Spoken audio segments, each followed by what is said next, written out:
So, here to kick off this event is the very one and only Mr. Oscar Minks, who is CTO of FRSecure. Some of you know him, and he is actually here with us right now. And for those of you who don't know him quite yet, you will get to know him after his fabulous talk. Now, he will be discussing the annual State of Infosec report. Now, Oscar is FRSecure's Chief Technology Officer, overseeing the operations and security team, the red team, the blue team, consulting, and as of 2023, project management. He holds a Master's of Science in Information Security and a bachelor's degree in Decision Science and Information Systems. Oscar has been working in the information security for almost 2 decades, with experience managing cybersecurity incident response programs, cyber defense programs, vulnerability management programs, while working for large enterprise corporations. Now, Oscar managed a team of senior security managers specializing in blue team defense with multi-million-dollar annual budgets, in addition to serving as FRSecure CTO. In addition to that, he also hosts the company's podcast, Unsecurity and the Hackle Box. So do me a favor. I want you to do me a great big favor. Put your hands together and please welcome Mr. Oscar to the stage.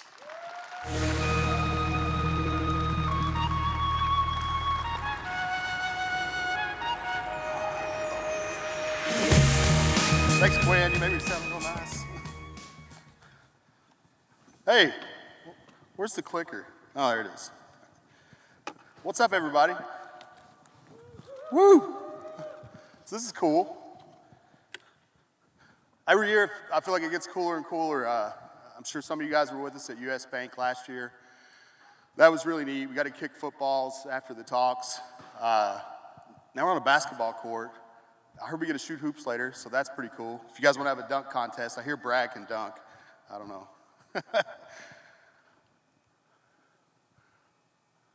Yes, I'm going to be talking about our annual information security report. We just put this out for the first time this year.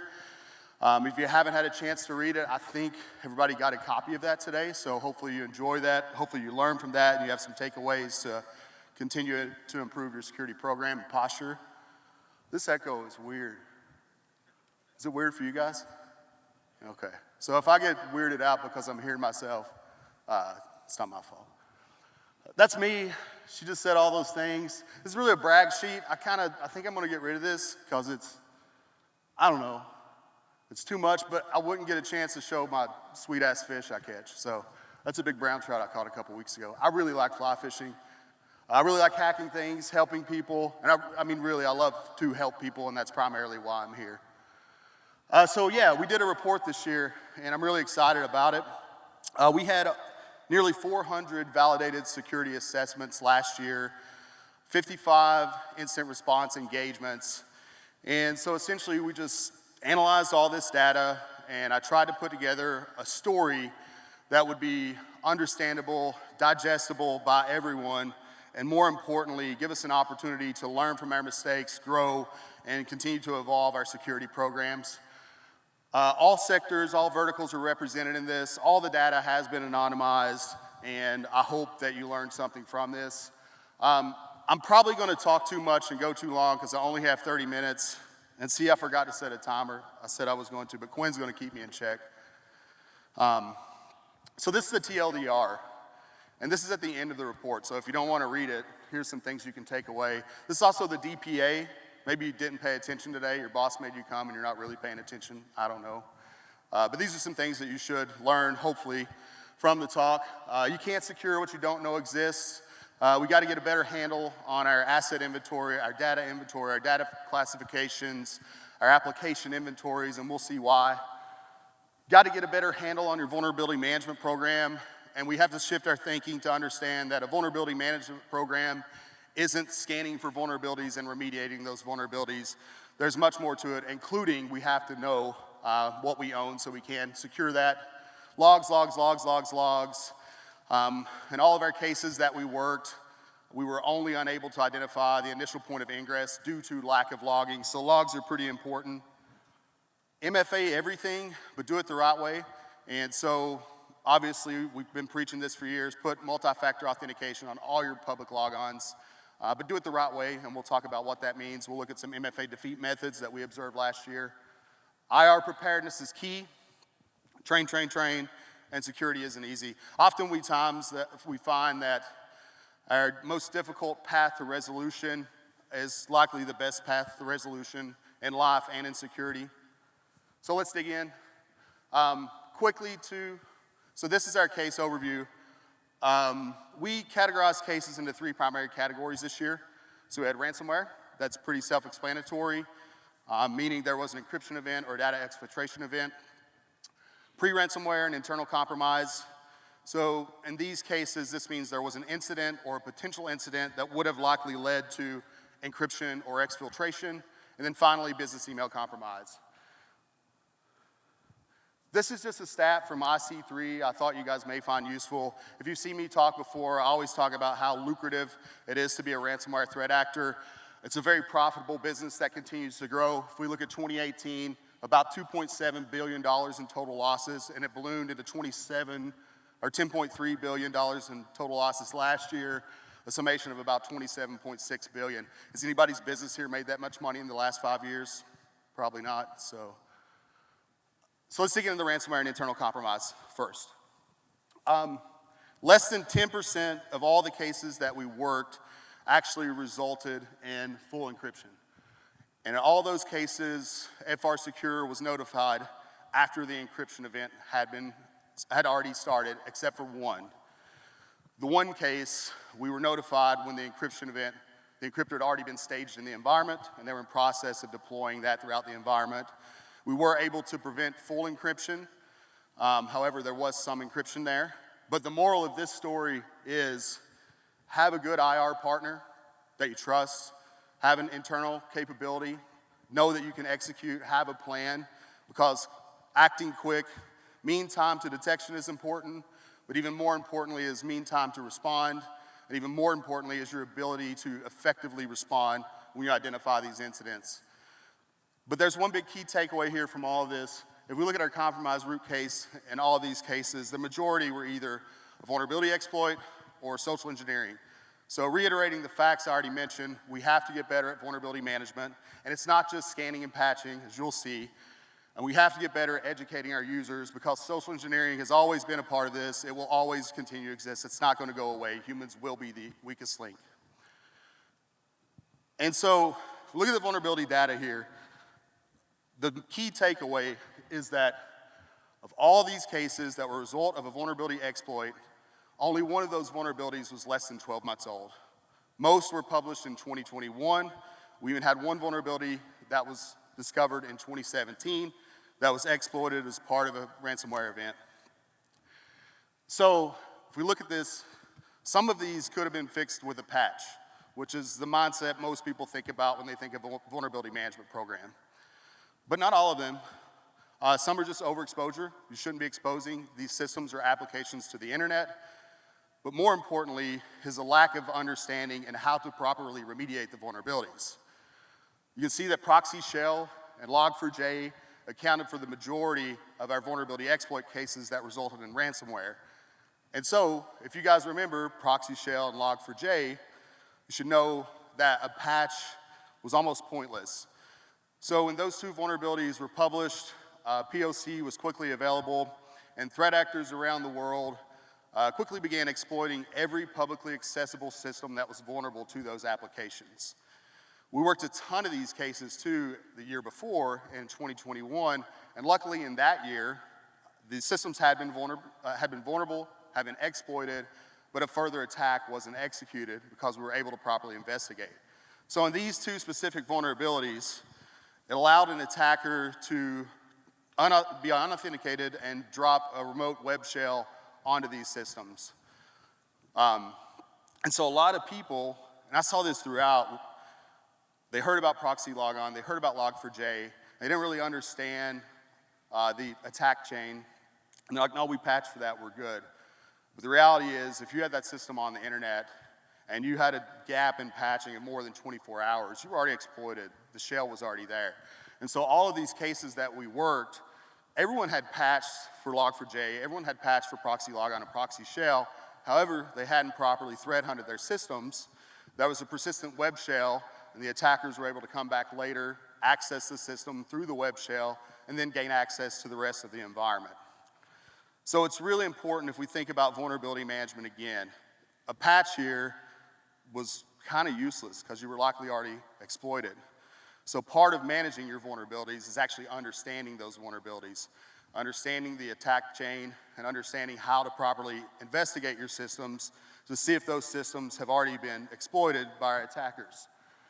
A patch doesn't fix it, so you got to threat hunt in those situations. And I will say that the year before, I wish we'd done the same report because we had around 30 cases. Tyler's here somewhere, he probably remembers this, that were related to proxy logon and proxy shell. And we worked through all those cases and were able to remediate that, and there was no significant damage to any of those clients who acted quickly. So again, understand vulnerability management is not just scanning and patching. Understand that having a plan and being able to quickly respond is very important, and having a capable team that knows how to execute the response is even more important. So, dwell times, I'm gonna hit this really quick because you hear all sorts of things. We observe dwell times from as quick as 15 hours to encryption to as long as 9 months. So there's a lot of variation in there.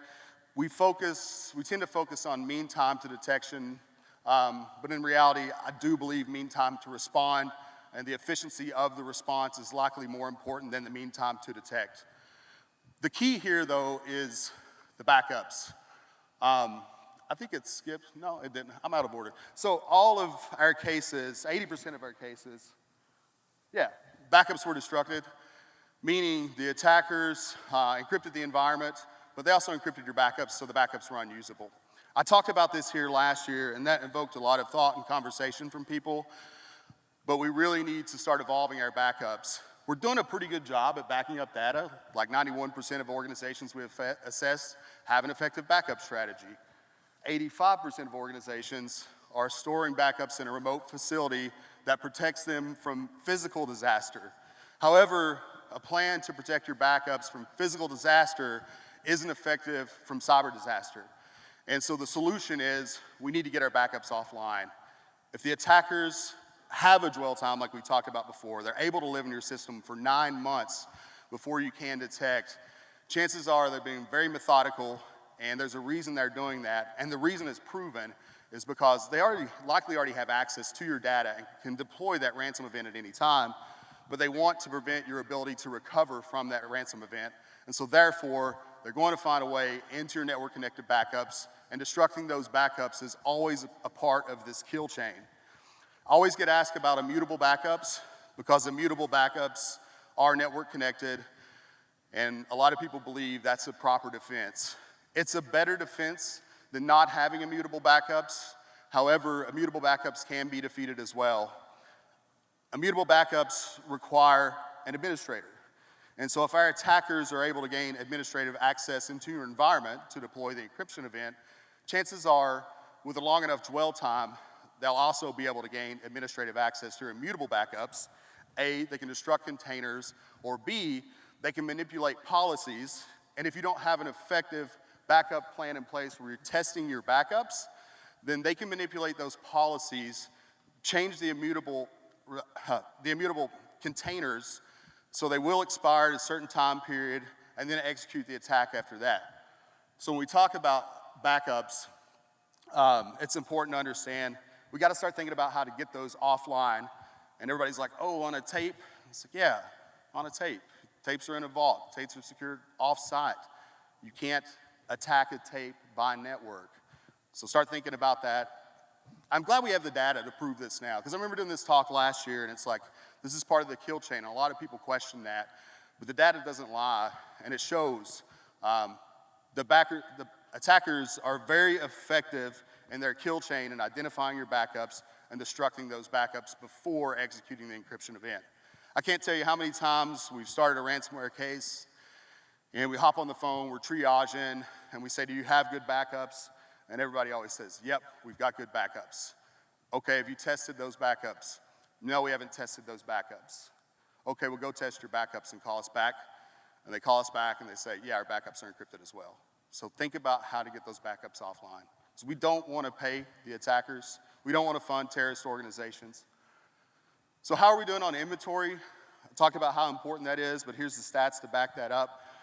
We're doing pretty good on a base level inventory, but we're not properly identifying assets and their dependencies. So we're not properly classifying our data and understanding how to protect those business assets, and we're not properly identifying all the applications in use on the environment, and we're lagging greatly behind in cloud services inventory. You should treat cloud services the same as every other inventory. If it's a system that your business utilizes and stores data on or needs to operate, it needs to be included in that inventory so you can develop a proper method to secure it.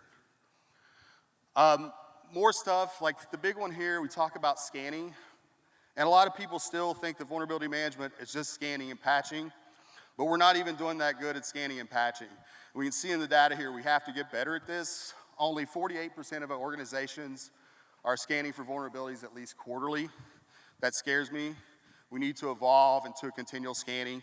We need to evolve into a true vulnerability management program that's not just scanning, and the data supports that, but hey, that's okay. That's the point of this. Let's learn from this. Let's try to evolve and mature. So I'm gonna skip this because I'm probably gonna be over on time and get on my soapbox, because that's fun. I always like to think that we're gonna learn from our mistakes and continue to evolve. It's natural in life, it should be natural in information security, but the data doesn't support that's true. Talk about another attack from a couple of years ago. You guys remembers the SolarWinds attack, Solarigate, which was a supply chain attack, where attackers were able to embed malware into an application update for SolarWinds. So everybody was doing what they were supposed to, right? They installed the update, and then they had malcode on their SolarWinds server, which SolarWinds knows all your network and all your dirty secrets. And this malware, though, only operated by phoning home to a command and control system. And so people were like, I talk about this more in the report. I'm not gonna get on the soapbox too much, but a lot of people misunderstood this and provided misinformation to consumers and saying that this was not necessarily a preventable attack. There's nothing you could have done as a consumer. But the reality is, it's simple. If we had proper egress filtering on our critical infrastructure, that attack would have been benign. The attack and the malcode required internet access to be effective. And so if you were limiting your critical servers from having untethered outbound internet access, that malware would have been benign. You could have rolled the patch back, went to sleep that night, and not worried about anything. But security is hard, right? Why are we not putting proper egress filtering in our critical assets? Because it's hard. We all know it's the right thing to do, but we're not doing it, and the data supports that. Only 44% of organizations assessed have proper egress filtering in place. So another takeaway, if you're not doing egress filtering on your critical infrastructure, start thinking about that plan, start moving toward that, because if we learned anything from SolarWinds, we certainly learned that supply chain attacks aren't going away, and we've continued to see those in other aspects throughout. So now we're gonna switch to business email compromise. How am I doing on time, Gwen? We're good. Got 10 minutes. 10 minutes, sweet. So, business email compromise. Uh-oh. Cool. Social engineering. No one's surprised by that. I wish I had more time to dig in. Just know in general, social engineering is king, it will be king, and even in our ransom cases, you've seen almost a third of those were a result of social engineering. That's a different play I don't have time to get into, but we're seeing malvertising and solar marker is being utilized in a lot of those, so if you're not familiar with those, you should get familiar with those. I do talk about it more in the report. But same old techniques here with different plays. We get better and better at technology, but attackers get better and better at evading our technology to detect these attacks, and so it's still very effective. But the big takeaway here is we're still way behind in MFA. We can see that 70% of organizations have it deployed. That needs to be in the 90s. But in our cases, though, 73% of our organizations did have MFA. However, 27% of people who were victims of business email compromise had MFA in place. However, MFA was defeated. So I want you all to understand that MFA is not a silver bullet. Yes, it's a step in the right direction of where we need to go, but it doesn't circumvent user training and teaching users how to identify these attacks. teaching users how to respond, so you have to have a good plan in place, and your people have to be trained, and then making sure you can effectively respond as well. Also, training them on the technologies you're using is critically important, and here's a good example. We saw that 50% of our MFA defeats were a result of an MFA fatigue attack. So all of these, though, were utilizing push-to-approve notifications on their email system. We all know what that is, so you log in, you get the thing that pops up, and you say, yep, that's me, you click approve, and the users are in. So the techniques that we observed in the data were, this. So there's a couple reasons why users click that. One, attackers know that humans are creatures of habit. So we know what time you're gonna log in the morning, typically. We know when you're gonna go to lunch, so likely when you're gonna come back. So attackers will use this. And when they are able to compromise a set of credentials, start pushing logins at the times that you would typically be logging in the morning or coming back from lunch or whatever, in hopes that it'll blend in with your valid login and you'll click to approve that. Also, another note too, we're seeing that attackers are getting better at understanding how forensic techniques and blue team techniques, but we used to see these like compromised logins from all over the world. So the business operates right here in Minneapolis, and they would be trying to log in from Russia, Europe, Czech, Eastern Europe, wherever, and so it stuck out like a sore thumb. Oh, that's obviously a malicious threat actor. But if you guys have kept up with like Scattered Spider, the MGM stuff, and the Caesar stuff, this is a technique we're seeing where they're actually studying your business, understanding where you're operating, and then VPN through that location so it doesn't stick out in your risky users report like it used to.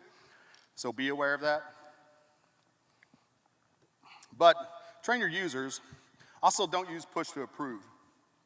The other one is just overloading push to approve.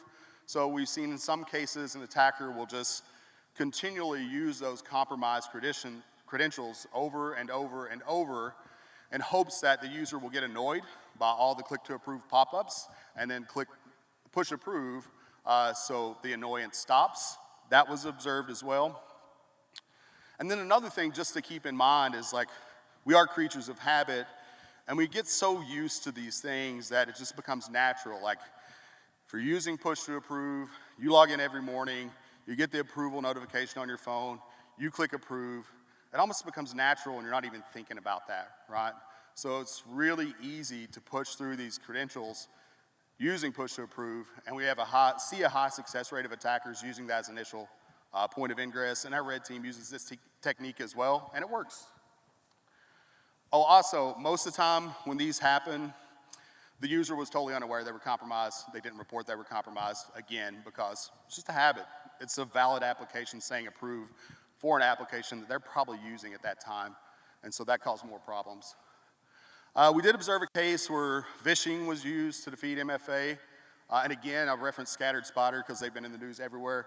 But this is a technique they're using where if you're using an OTP, a one-time passcode, essentially engineering your help desk to update that destination IP or destination phone number to the attacker's phone number. And in this case, they're usually able to get some information about the user they have compromised, their title. Sometimes, like Scattered Spider, may have access to other data networks where they can get more PI related to validate as that user. Then they're calling the help desk, posing at this user, and they're able to manipulate the help desk into updating the phone number the OTP is sent to. And so then the attacker is able to use those credentials, log in, get the OTP, and boom, they're in your network. And then I also just want to touch on legacy protocols, because we did have some cases where MFA was deployed, but however, they still had legacy protocols enabled, and they were unaware that those legacy protocols were enabled, and so the attackers were able to use those compromised credentials and authenticate through legacy protocols to gain access to the environment. So review your configuration, see if you're actually using these legacy protocols. If you are, make a plan to shut them down. If you're not using them and they're still enabled, just shut them down. I already said all this, and I'm running low on time. So I talked about logs again. I'm running low on time. Log. All the cases that we worked, we couldn't find the initial point of ingress were the result of a lack of log. But I do want to talk about this again. Like, there's a recurring theme here that humans are a creature of habit. And we see that in the data in our logs too, and so a lot of people have all this log data and you don't really know what to do with it. And that's okay. Sometimes you just want the log stash, so if you have a compromise event, you're able to properly forensically investigate that. But also you can utilize that log data, and if you think about the idea of normalizing your log data with the idea that humans are creatures of habit, you see specific patterns that will exist, and then when anomalies present themselves in that data, it's really easy to identify those anomalies and then investigate those. Execute a threat hunt to see if you have a compromise event. And again, it's the same time, like people use the same IPs typically to log in. They're logging in at the same times of the day as well. They typically have a fingerprint, so the application version and the OS version they're using. And so we see that as like, it just pops right out of reviewing logs that suddenly Jill from accounting logged in, and it may be from the same location now, but she always uses an iOS device with the application. However, we see a fingerprint for a Mozilla browser. That's probably not Jill, and so you can investigate that. It's cheap now to store logs too, so there's really no excuse to not have proper logging enabled. Again, security is hard, so it's more of a lack of focus and understanding why those logs are important, because you're probably not gonna think about it till you actually need them. And you're gonna need them in a time of compromise when they're most important, and only then are you gonna realize I should have logged more. So I'm telling you, log more now, disk space is cheap. And a pro tip, enable script block logging. I have 5 minutes, all right. Enable script block logging for PowerShell. This is very effective and useful for forensic investigators when we are investigating a compromise event. It's very verbose, we can see everything threat actors did using PowerShell command line, which they use a lot. Oh yeah, this is a key one too. Don't assume too, when you have a business email compromise, that the identified user is the only user that's compromised in your organization. We typically find that there are multiple accounts that are affected, and the attackers are smart. I mean, they're kind of dumb sometimes, but they're kind of smart too. But they're gonna have multiple accounts, and they're gonna burn all those accounts at the same time, right? So if you're only responding to that one account and only securing that one account, there's a significant chance there's another compromised user in your environment as well. They're gonna dwell a little bit and then start executing attacks with the other user. So if you find one user, hunt your entire environment and look for other compromised users as well. So the big key though is like preparedness is key, and we kind of suck at that right now, and it blows my mind. I continue to think we should learn from our mistakes and evolve our approach, but this scares me. Less than half of all the organizations we assess have an incident response plan, and there's really no excuse for this. We have an incident response plan template. It's totally free. You cater this to fit to your organization. It's a badass report too, or a badass plan as well. Go get that, use that if you don't have a plan, and test your plan. Like, what the hell is the plan good for if it's sitting on a SharePoint folder and no one in the organization knows what the plan is, how to execute the plan? And we see that, and the data proves that. The organizations that are quick to respond, that have a capable internal team or a capable partner, are able to limit the damage of these attacks by a significant margin. So build a plan and test your plan, please. And insurance is not your plan. This is another like common mistake. We talk to people and it's like, oh, we have cyber insurance. Yeah, but what's your plan? It's to call my insurance. Your insurance doesn't care about you. Your insurance cares about minimizing their financial loss. So make sure if you have insurance, that's great. Also have your plan, but also know how to use your insurance properly. Make sure that you engage your insurance, know who your breach coach is. That's essentially going to be your agent if you have a compromise. See if you get along with them, see if you like them. Inquire about who their vendors are that you'll use, because we see a lot of cut rate bullshit in incident response vendors provided by insurance providers. We could talk 10 hours on that, but make sure you validate who that provider is. Look online, read reviews, read other people's experiences with that vendor. And if you have a preferred vendor, you have leverage with your insurance provider to use that preferred vendor. They're gonna tell you you don't, because they wanna minimize their costs. They have cut rate providers that are gonna come in and respond, that'll work for a quarter of the price than anyone else, and they don't give a shit. All they care about is paying the ransom, getting you guys back online, and not investigating how this happened, not improving your infrastructure. So really put it to your insurance. You're the one paying their policy. Make sure they're right for you, and your vendor's gonna be good. And if you have a preferred vendor, tell them you wanna use that preferred vendor, and typically they'll have an approval and an interview process to go through with your vendor. so they will approve them to work in the case that you have an incident. And finally, we talk about training. Here's stats on where we're doing there. The big thing that sticks out is this, like, we are training our users and stuff, but we're not training our power users. We're not giving them specialized training. That blows my mind. And executives who have the power to the kingdom and the most influence in your company don't receive specialized training most of the time. So when we talk about training, yeah, get better at training your employees. Also train your power users better, train your executives better, because those are the people with the power and the influence. And let's stop thinking about training our users to protect our business. Let's start thinking about training individuals, because security should be a life skill for everyone. We all deserve that. Technology is a huge part of all of our lives. It's going to continue to grow and impact us more and more and more. And home habits transfer to work habits. There is no separation there. So let's stop treating this like a business exercise and start treating it like a life skill that everyone deserves to have. And that's it. Here's the report. Thank you, guys.